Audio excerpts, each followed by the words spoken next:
All right. Let's see. Give me a minute. Let's see. All right. Thank you so much for joining me in the room with a special agenda again. And tonight we're just discussing something that's very important to me and a lot of parents. And that is this new year. And we are in those parents who, well, any parent whose child is within the school system understands that this now is a new semester. And so we are preparing for helping our children to progress within the school system to thrive. And that's every parent's goal. That's your hope. When you have special needs kids, you worry a lot. And sometimes they worry about where they are going to be academically. Um,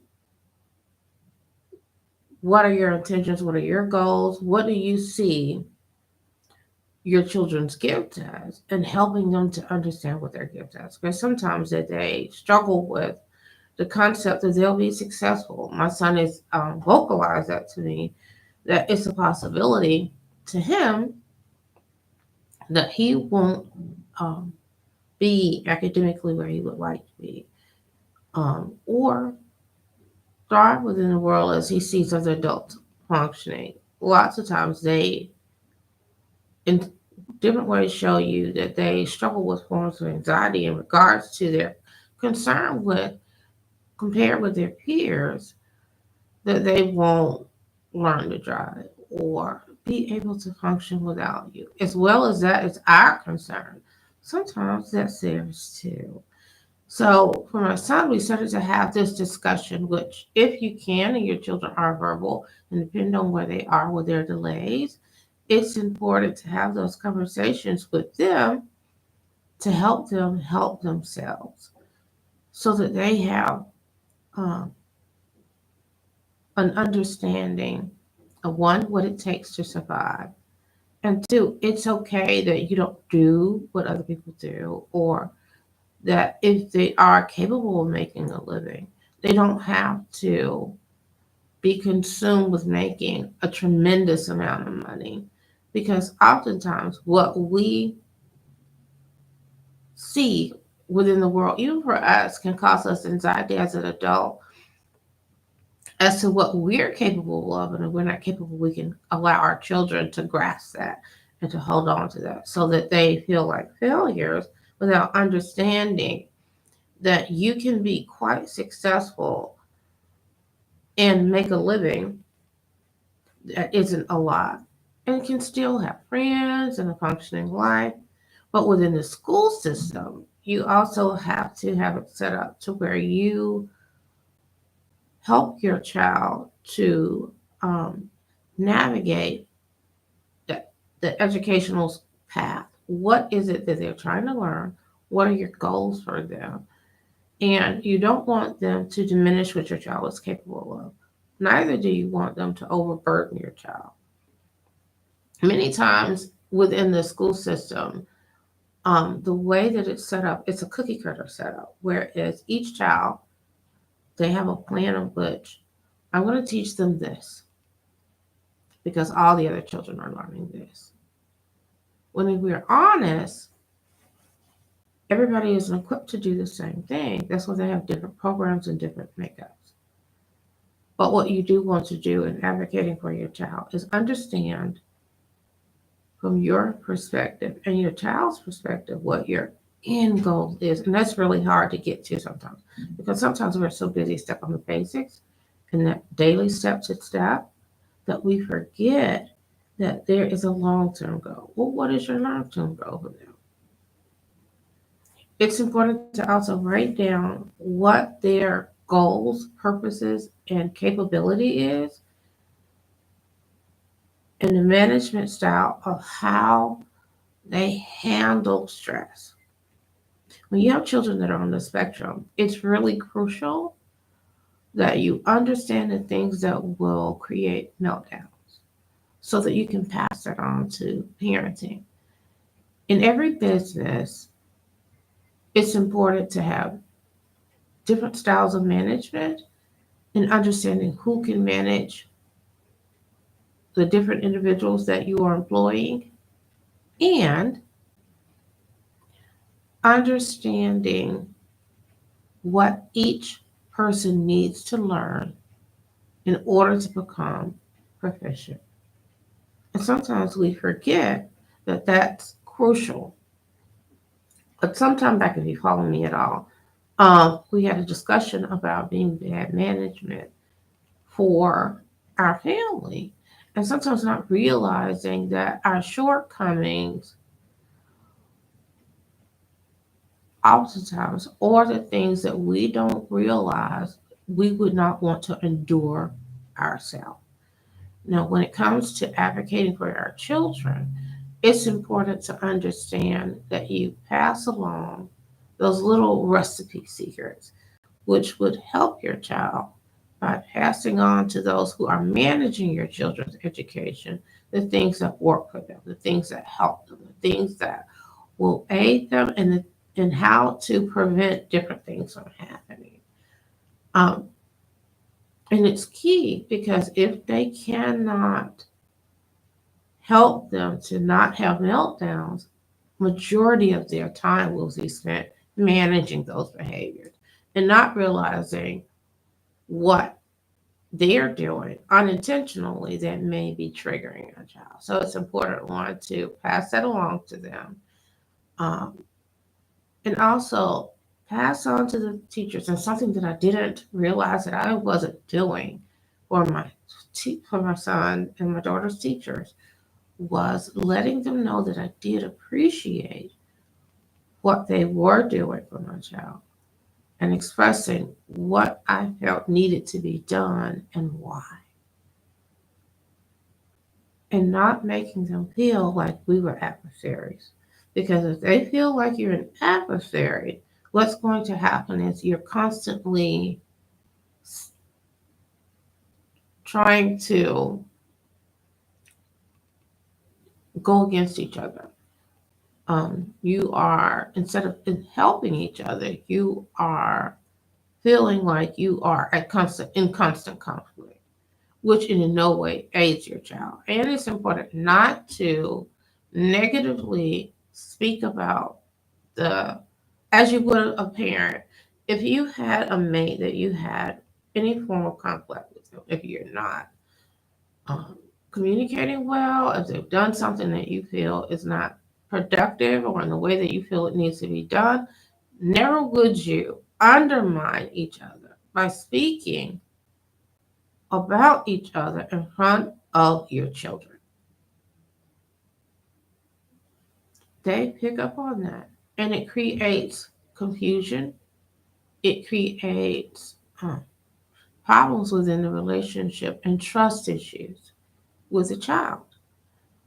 Now, putting that in the perspective of your teachers and principals, even if you feel there are things that need to be addressed, you should not speak negatively about that instructor, principal, or anyone else is in your child's um, care plan. That's sort of helping them to learn what they need to do and help managing their daily behavior. Yes, you absolutely should question your child. There are things that you feel are dangerous or harmful to your child's education, but try to do it in a way in which it does not create uh, problems or make the child feel that they can't trust them, or are there things of that nature that could cause conflict within them. You don't want to undermine each other's process. If you feel that someone is harming your child in any way, you have every right to question them. But it's important to let them know how you feel about what's happening and their performance. That be the teacher, that be the child, but do it separately. Um, as far as your helping your child is concerned with their educational process and their planning, it's important also to introduce them to the individuals so they can communicate with if they're having problems. and give them the words in which to use if they are having a hard time, to let the teachers know that they're having a hard time. Particularly if you have a child that has meltdowns that are, others would say, outbursts. Let them know that if you could say, may I speak to you privately? That's always acceptable in any relationship with the teacher and you or the student and you. May I speak to you privately? It's important also to make sure that you always write things down as your thoughts come to you up through the day, or if there is something within a meeting and you cannot verbalize it right then, it's okay for you to write a statement and make it an email. Most requests should be made in email. If you're having a problem with the behavioral plan that you're having with your child and that you're constantly getting contact, but you need to have solution-based conversations. And that's okay to have that conversation with the instructor. And a lot of parents don't know that if they're having behavioral um, issues with the child or the instructor, or they're saying that that's happening quite frequently in school, that you can request a behavioral plan. Now, someone with um, a master's has to write it unless your student's teacher already has one. Now, this is, of course, different if you're at home with your kid. That's a whole different process. But you can now ask the board for help. And a lot of people don't know that if your child has been enrolled in a special education program within the state that you're in, that you live in, then you can request help. For a while, I was felt made to believe that um, since I had become my son's Gen Ed, I'm sorry, that I could not request anything. I was my own help. But that wasn't true. And I was able to reach out to different ones within the board, and they were able to assist me. There's school psychiatrists that you can speak to. Um, there's so many different individuals that you can speak to. You can go to the school that your child is zoned to and speak to who's over special services there, and they can aid you even with getting equipment for your child, even with getting a speak board. Um, they have advocates at the Board of Education too for your kid. Or getting a speak board, getting laptops, getting special headphones for your kids. In the very beginning, I had no idea that it was within my power to get that aid. When I was told when we first got there, Rayla was in the first grade. She went to the first grade. And I was told that we had to supply our own equipment for the school, at the school. And I thought that was interesting. Whereas we definitely could have made a request. If your child is getting OT, you can have the OT let them know what your child's weight is in order to get them a weighted blanket. Sometimes the people you're asking don't know what's available. Just because they're the teacher doesn't mean they always are aware. They have no idea. Sometimes they only know what they know and they don't know where to look either. Sometimes it's like going to Walmart. You can ask someone for help, but if it's that's not their department and they've never worked in the department you're asking about or even been in that direction, they can't be of aid. So we can't be upset if they run away, but you may need to ask for the manager. So in this case, what I'm saying is ask for the manager. It's not wrong for you to ask. Also, if you're within the school system and you all have IEPs for your kids, because that's the catalyst of the beginning of how things generally are set up, um, it's important that you ask for a copy of that IEP the day that they created. If they're there, ask for a copy of the IEP then. Make sure that you have time because they'll say that they don't, and I've had bad experiences with that.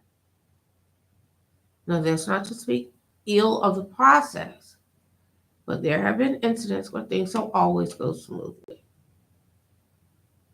We all pray for honesty and hope for that process, so we all aim to be honest as well. Sometimes individuals aren't intending to do things in a way that isn't productive or the best way to do it, but they may be trying to cover up for something else for their own personal reasons and things that they're struggling with. We can't make their struggles our struggles, and we can't make ours theirs. We understand. However, advocating is understanding, and you have the right also to ask for a list of all the individuals on the educational team, everybody that is involved in your child's care or should be or can help. They do have parent advocates at the Board of Education, especially for special needs. Look into it. Every board has one, and you can train to be one yourself. You'll get to schedule your kids get. It would be great. And if that is your gift and your blessing, do that.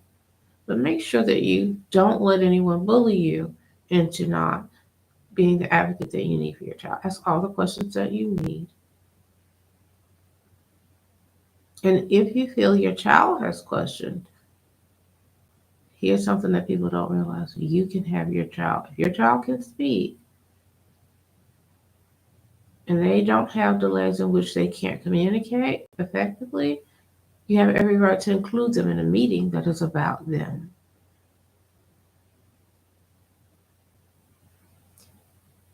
Helping your children means preparing them to help themselves.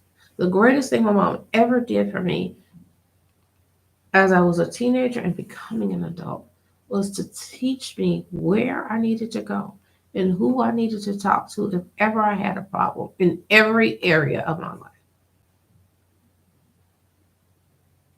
If that ain't giving you the game, if I ever had financial problems, if I had a problem with my mortgage, if I had a problem with utilities, if I had a problem with any kind of loan, if I had a problem with any kind of legal matters, she told me who to talk to in every area. When I was a teenager, my mom made me find a water heater and find somebody to install it and told me to get the best price. They was haggling with a 16-year-old and didn't know. But I was able to get it done.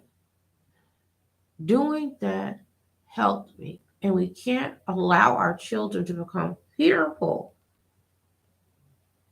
of confronting things that need solutions. Helping our children develop solutions will also help them to stop having as many meltdowns.